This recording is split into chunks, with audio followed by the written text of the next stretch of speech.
Well, hello and welcome to Safety FM. This is Jay Allen. My first question for you today. Have you heard about the Safety Man movement? If you haven't, let's learn more here today on Safety FM. Broadcasting live from the Safety FM studios in Orlando, Florida. Here is your host, Dr. Jay Allen on Safety FM. This episode of the broadcast and the podcast is brought to you by Safety Focus Moments. They're consultants that want to help you get the safety culture you've been looking for. For more information, go to safetyfocusmoment.com. Well, hello and welcome to Safety FM. Hopefully you're off to a fantastic week already. I know today's already Tuesday, so hopefully everything's going quite fantastic for you. Before we get into our conversation with Terry D. Gray today, let's cover some information real quick. Have you taken the opportunity to come out to safetyfm.com? Come out there, take a listen to what we have to offer. There are several shows streaming on our web broadcast, and we have up to 2 radio stations at the moment. If you get the chance, come out there, take a listen to Todd Conklin's Pre-Accident Investigation, The Accidental Safety Pro with Jill James, Crucial Talks with Mike Saddam, the Safety Consultant Podcast with Sheldon Primus, and then we have a show that runs Monday through Friday at noon, and that is the Rated R Safety Show. And of course, always the flagship show that you get to listen to on Tuesdays with the long version that we do, you and I here, or on Fridays you get to listen to the mini version. So come out there, take a listen to what we have to offer. Of course, we're always streaming 24/7 at safetyfm.com and at safetyfm.live. So today I have the great opportunity to speak with Terry D. Gray. Now, Terry's going to talk about his Safety Man movement, and I think that it's going to be very exciting for you to take a listen to this. So Terry D. Gray works as a pipe fitter for the sole provider of aircraft carriers for the U.S. Navy and the largest industrial employer in Virginia. Terry has been a pipe fitter for 14 years, with several of those years holding multiple leadership roles for safety, nonprofit, churches, and industrial companies. Terry has become a powerful voice in the safety community with his Safety Man movement efforts. Working hands on the industrial field, he passionately believes in ownership and sharing the burden when it comes to safety. As a result of his efforts and passion, Terry has been recognized and honored with several awards, his efforts to change the culture of safety worldwide. Please welcome to our show, Terry D. Gray.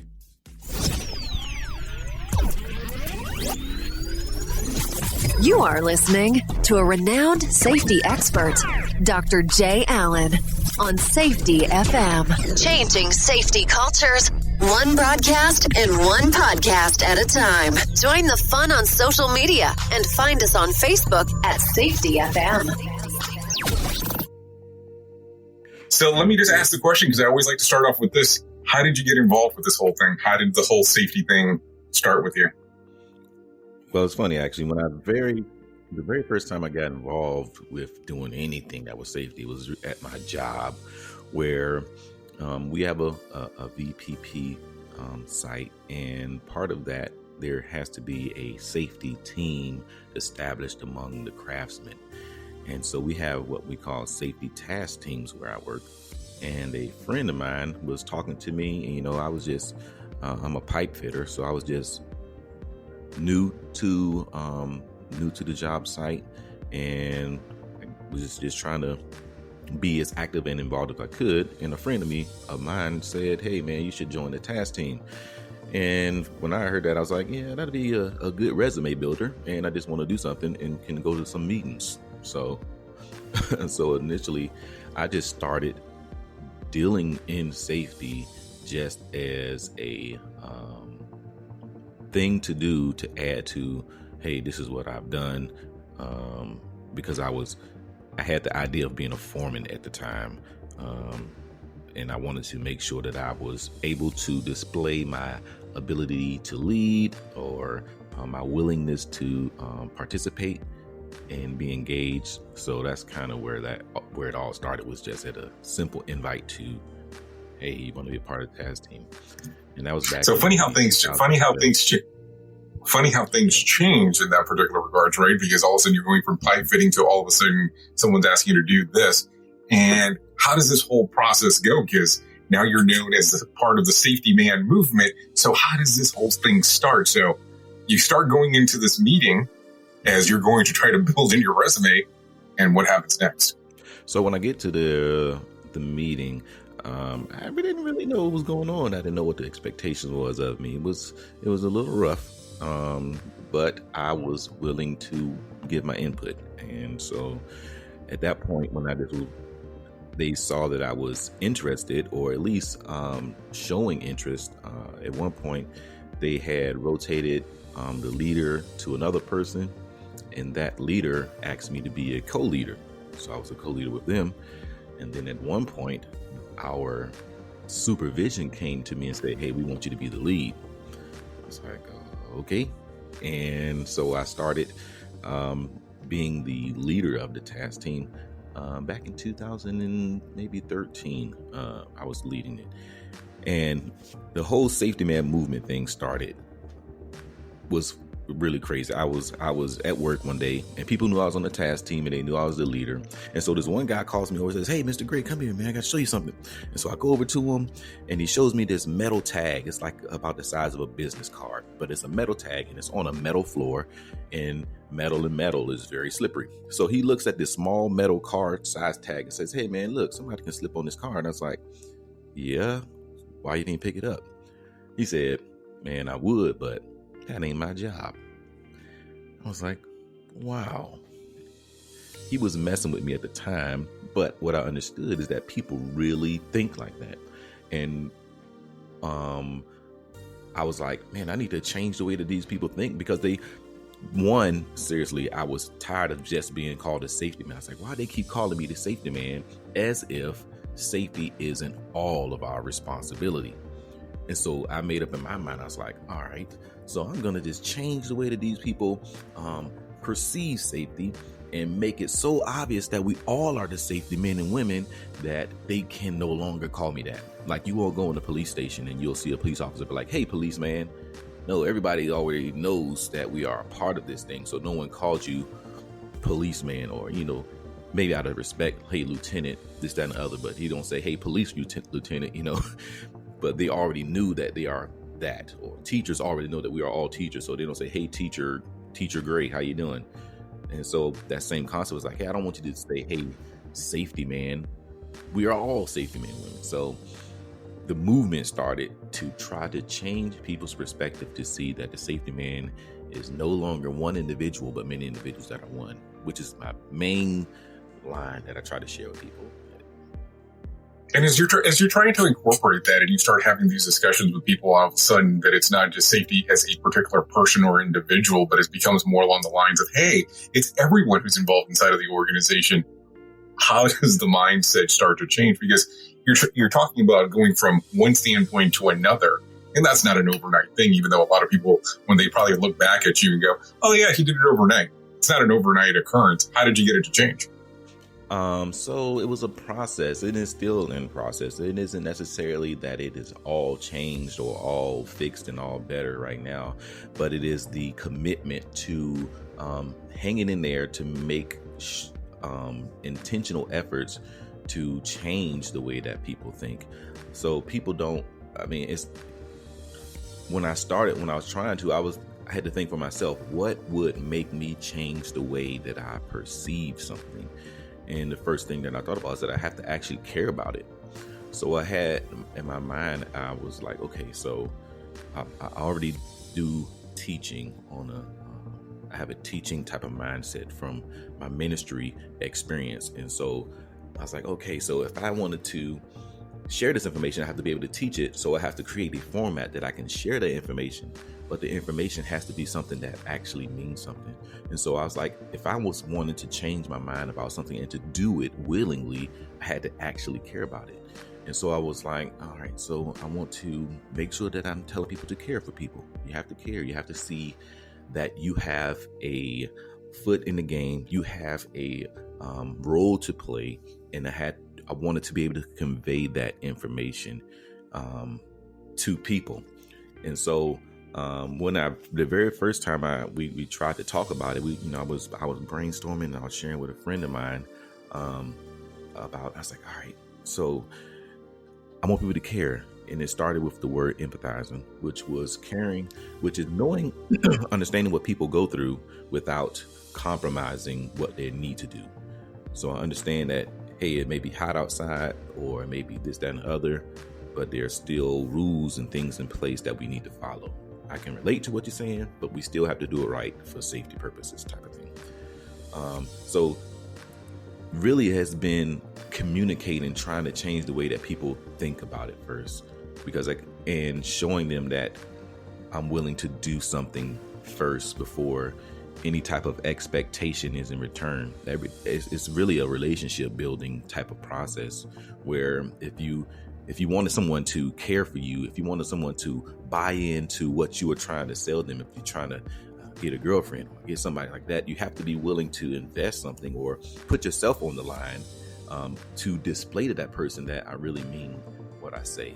And so I was at least willing to try to share the information about, hey, here's who I am, here's some information about me.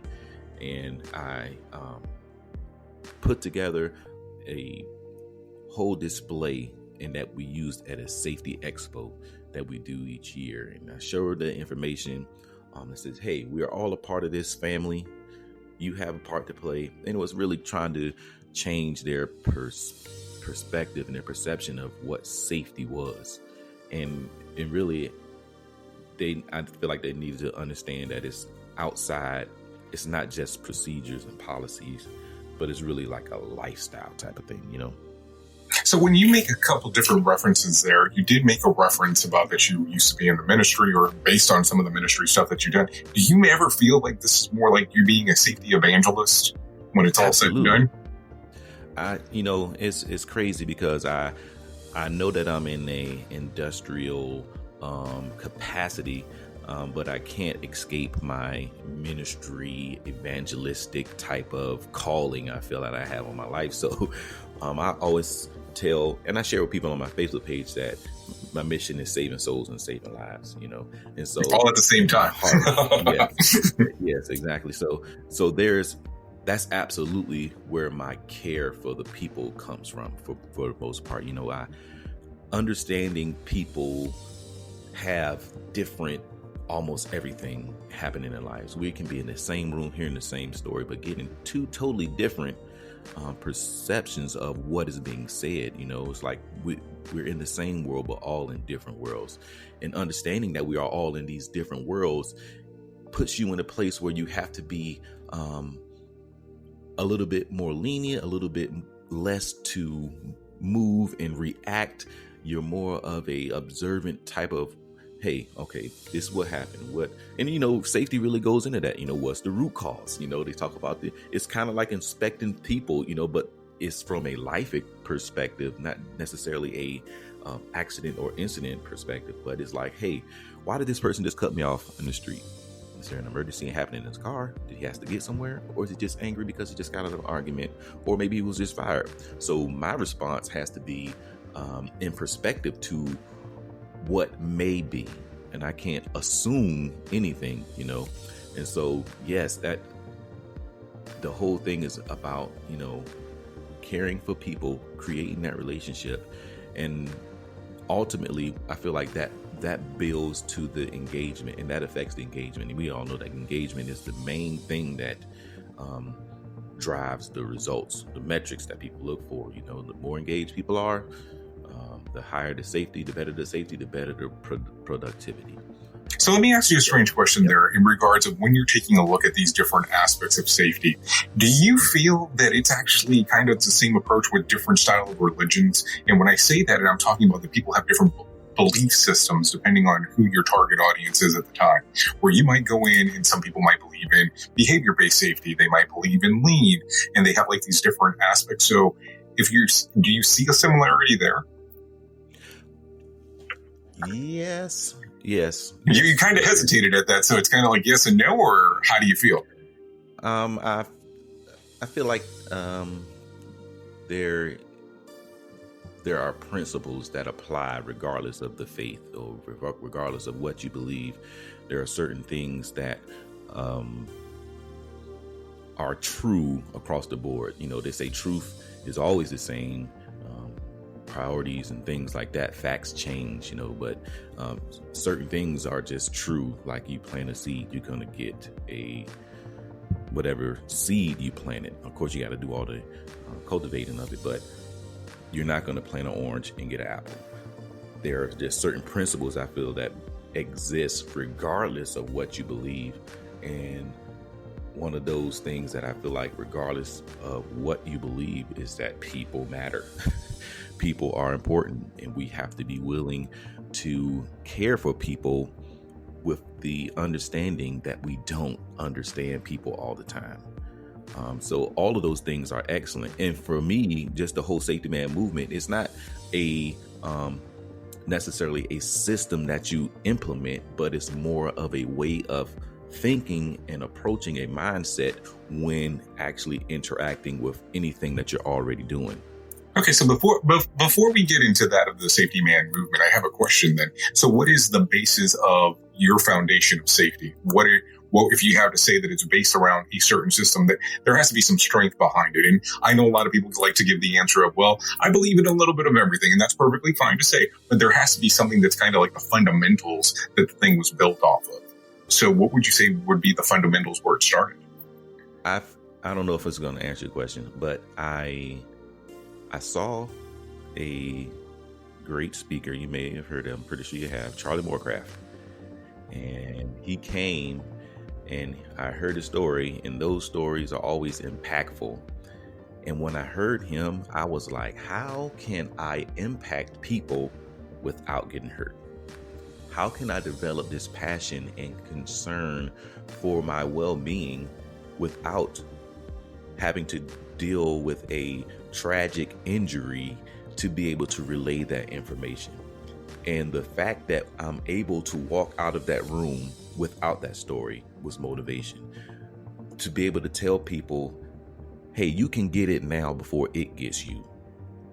I didn't want, what I always remember is his inability to interact with his kids when they were at the water park. And I was like, man, you know, I love my kids. So, I love to play. I'm a very playful person. And when they come home, are they just ready to jump on me and start playing? And that was kind of a trigger where it's like, man, I was already being part of the safety task team, and the whole company has goals. Hey, safety first.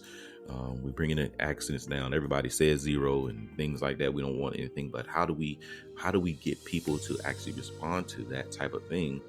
And they have to care about something. And I was like, man, I really care about my family, and I do not want to have to experience these tragedies to have this passion or to have this respect for the fact that anything could happen to me at any moment and change my life. So I got to do what I can do to make sure that I make it back to my families. And so that kind of pushed the whole idea of how can I make people care?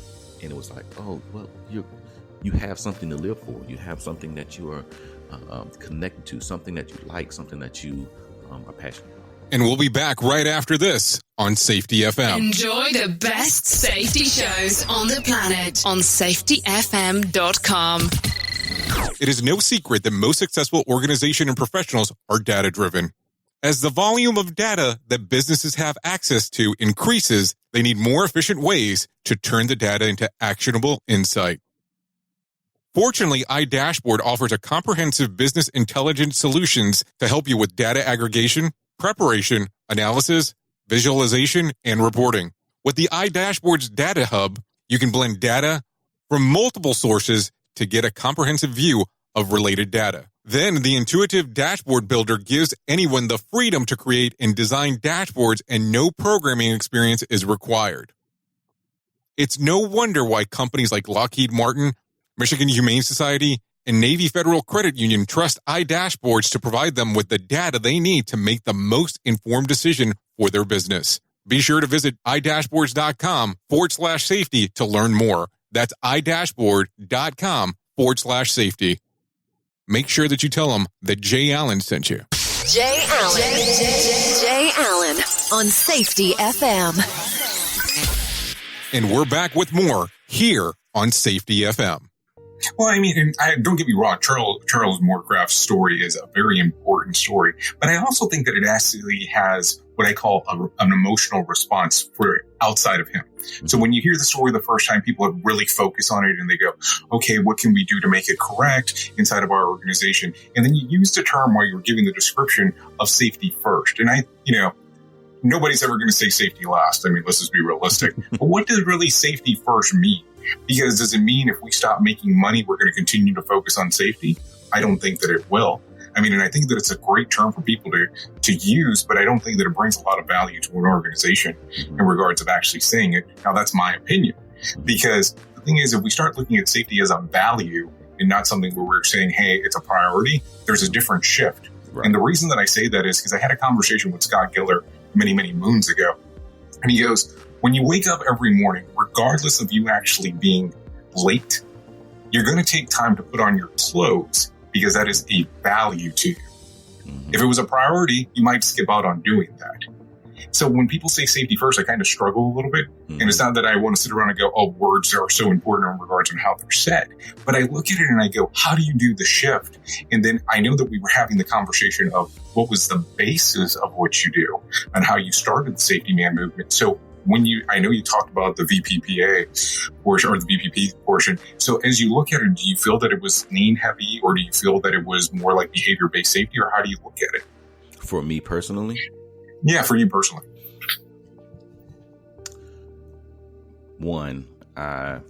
I'm not a safety professional, and I don't know in our organization or at least in my location, that we are heavy lean promoting.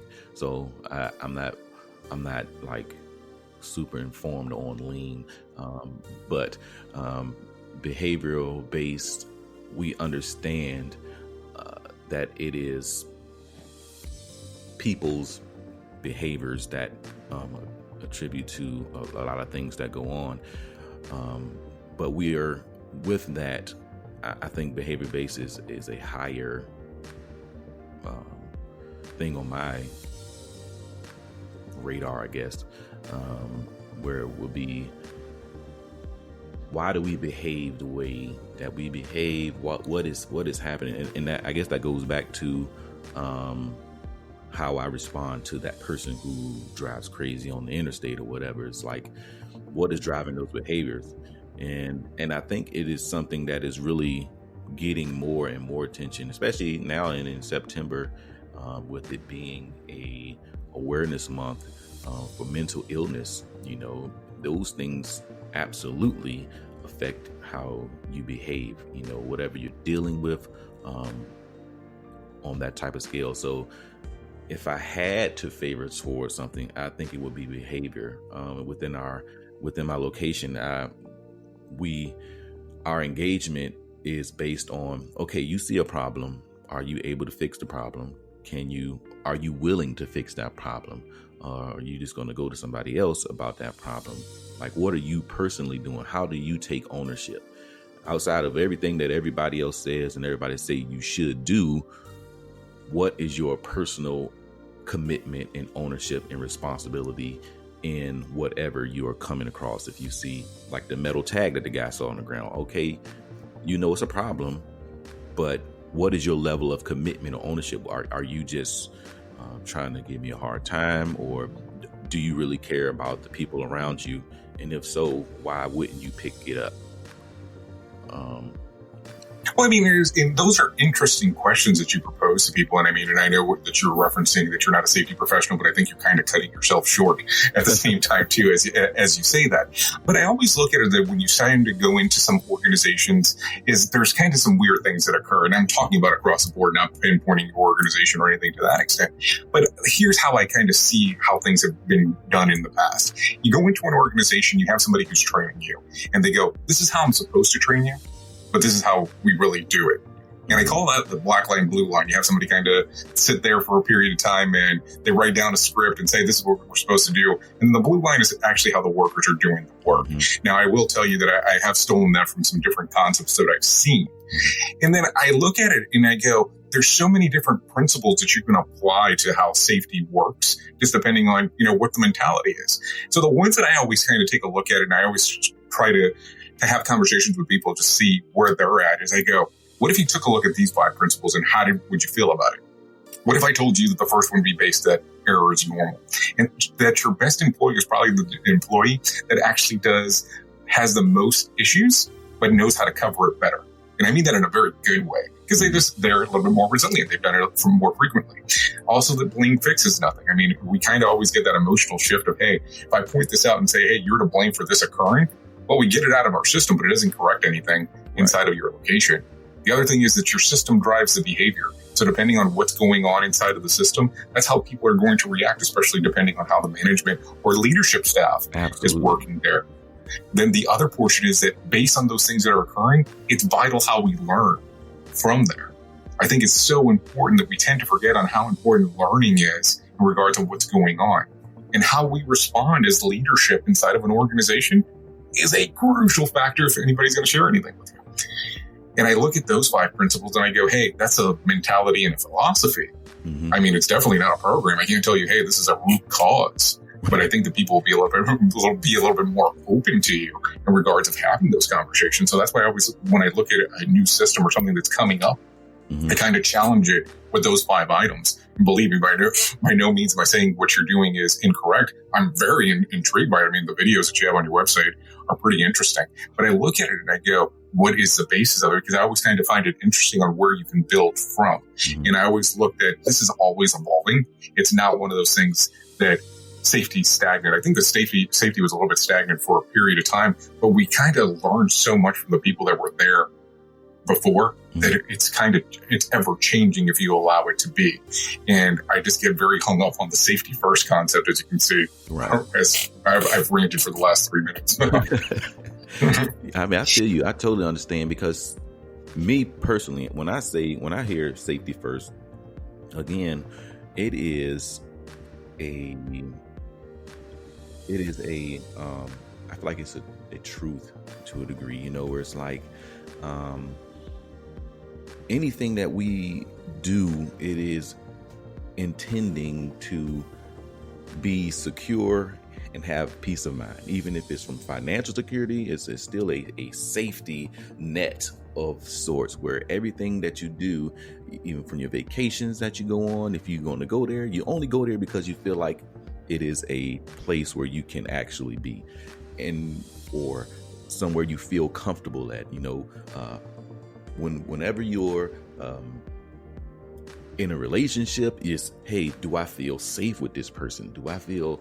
And so when in my mind, when I'm thinking of safety first, I'm like, hey, this is a 360 all-encompassing concept, where it's beyond just the workplace. But how can we make people understand and get it out of this mindset of policy, procedure, 8 hours a day type of thing, but understanding that what I do impacts other people, and am I taking into consideration all of those things when I perform whatever activity I decide to perform? When I decide not to put on my seatbelt, who is that affecting? It's like the ripple effect or the butterfly effect, or whatever you want to call it. Everything kind of contributes. And I feel like within the activities that we do, at least I guess an American lifestyle is based on safety.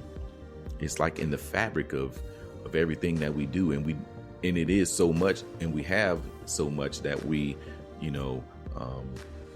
sometimes take it for granted. Like in America, if you hear a plane flying overhead, you just expect it's an airport or you live by a naval base. But if you are in another country, they're afraid there's bombs coming to follow, And so our environments and the things that we're just involved with in life in general, I feel like safety has a leg in it all.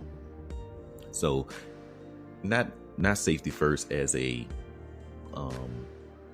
first step into zero accidents type of thing for me, but a thought that we need to definitely recognize is relevant in our everyday life.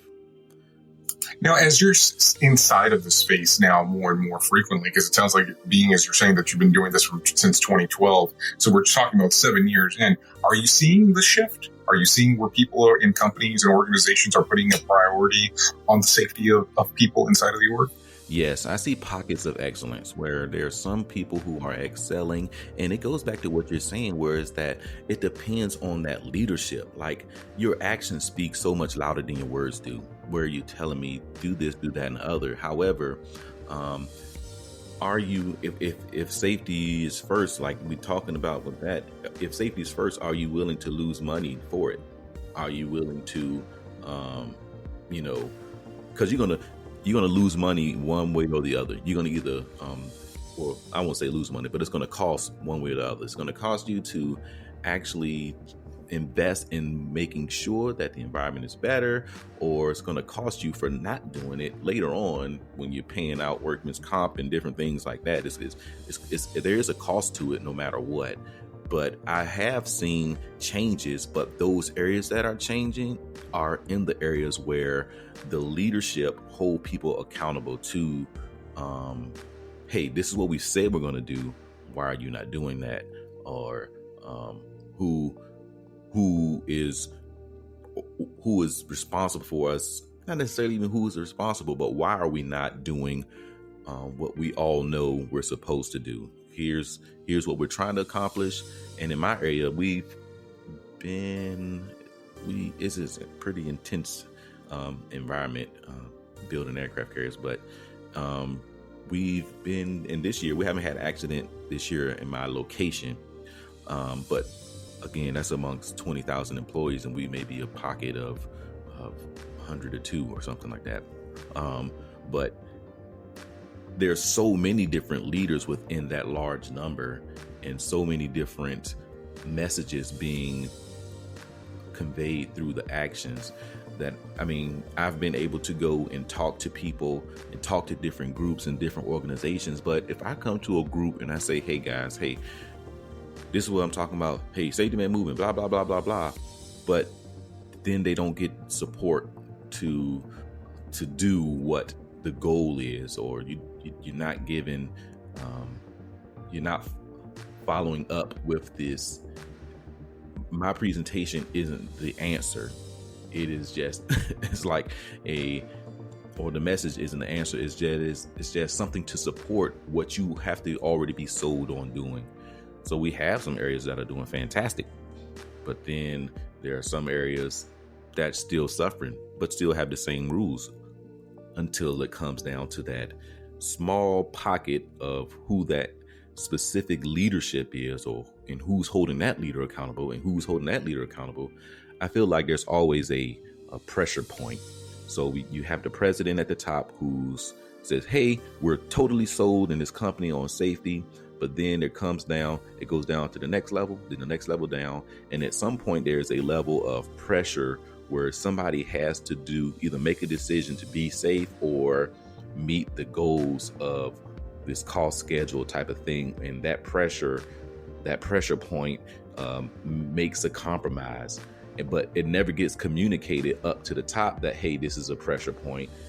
It just reflects on everyone who follows that. Everyone downstream of that gets affected, because now we're not doing what we're supposed to do, but it was never communicated up. So then the president is still like, man, why are we doing accidents? I'm sold on safety. They say it comes from the top and goes down, but we never recognize where is that point where somebody is being forced to compromise the well-being of the people or safety for something else that is getting in the way. So there's places. Well, I think I can answer that for you, because I almost feel that that's where the placement of the middle management. Mm-hmm. They're between the C-suite and the employee, or the C-suite and the field level people, and they have to make a determination on what's going to be the priority, if it's production or if it's actual safety. Right. I think that the middle management is almost the person that you're talking about there.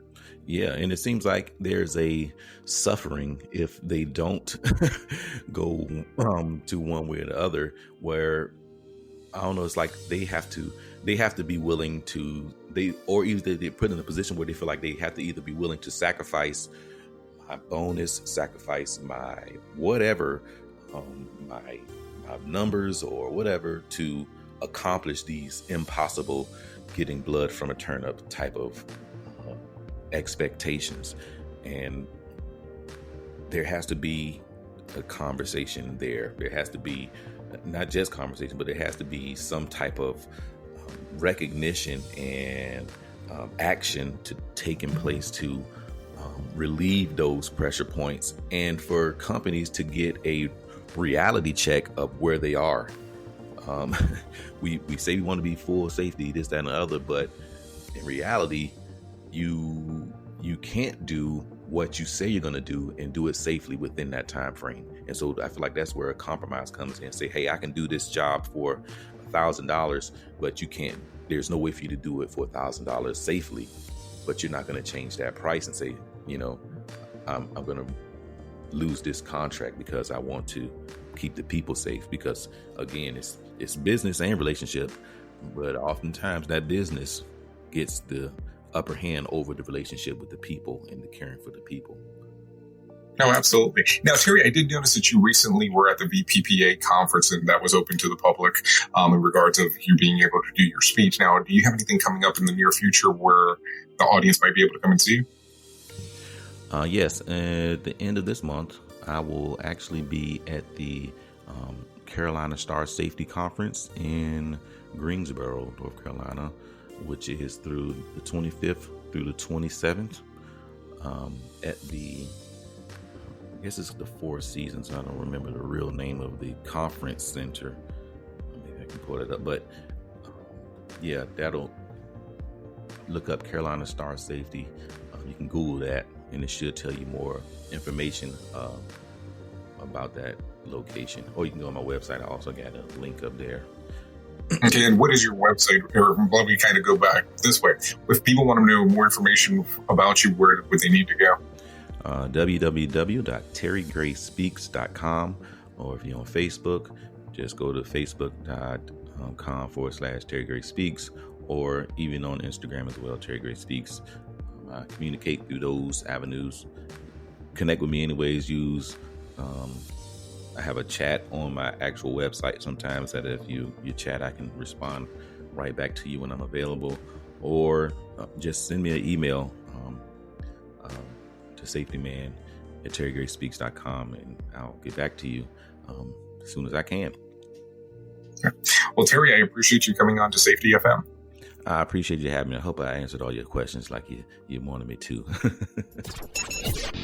The views and opinions expressed on this podcast are those of the host and its guest and do not necessarily reflect the official policy or position of the company. Examples of analysis discussed within this podcast are only examples. They should not be utilized in the real world as the only solution available, as they are based only on very limited and dated open source information. Assumptions made within this analysis are not reflective of the position of the company. No part of this podcast may be reproduced, stored in a retrieval system, or transmitted in any form or by any means, mechanical, electronic, recording, or otherwise, without prior written permission of the creator of the podcast, Jay Allen. Safety FM.